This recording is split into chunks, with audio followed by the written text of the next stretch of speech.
نسير مباراة فيها ديتاي جزئيات تأثر على المباراة. شفنا الإقصاء في 5 دقائق. هنا خطأ من الدفاع مش ممكن، كرة عرضية خطيرة والتسديد والهدف الأول. 1-0 محمود كهرباء. 1-0 محمود كهرباء. قل التركيز في اللقطة وكهرباء يسجل الهدف الأول. خطأ فادح في دفاع النجم الساحلي ويهدي حماسة لجمهور الزمالك لمحمود كهرباء اللي ينور في الدقيقة 11. صاحب القميص رقم 11 يسجل الهدف الاول. شوف الكرة، خطأ كبير في الدفاع. ايمن حفني قلت باش يكون مستقبل كبير، هنا خطأ من عليا. تمشي الكرة العرضية، يلعب كرة في الدفاع. 1-0 على طريقة كهرباء. هدف اول في الدقيقة 12. يلزم انا اهتزش، قلت انه نجم الساحلي مازال ما دخلش الماتش، مازال مربوطين شوية. وهدف ملعوب. ترجع الكرة مرة أخرى في وسط الملعب لباسم مرسي، ما يعديش. اضرب الكرة، ايش تعمل؟ وكرة وفيها ضربة جزاء.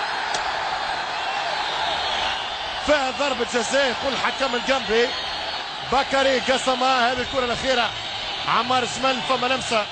يقول الحكم الجنبي هذه الكرة، الصورة أمامك، لحد الآن ما فما شيء. وهنا الكرة مع عمار وفما بينالتي وفما انذار. فما ضربة جزاء ضد عمار الجمل، وإذا أعطاه ورقة صفراء يولي يغيب على الماتش الجاي في حالة التأهل إن شاء الله. مش ممكن. توا باش تصعب اللعبة برشا. توا التغييرات يا فوزي، توا التغييرات يا فوزي.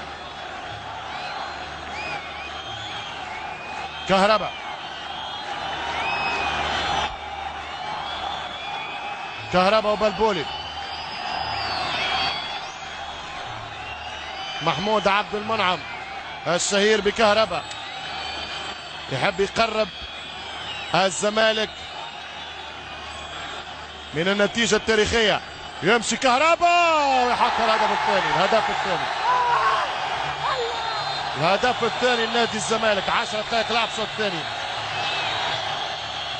ليتوال لحد الآن أسوأ مباراة إفريقية لي هذا الموسم. 2-0 للزمالك عن طريق كهرباء. 2-0 للزمالك عن طريق محمود كهرباء. صاحب الثنائية في المباراة حتى له في الوسط. نعرفوه بلبولي ماهوش قوي برشا في ركلات وضربات الجزاء. صار يعني لعبها سامبل برشا كهرباء. هو 2-0 صراحة ما يجيش، لأنه نادي الزمالك يلعب 10 راهو.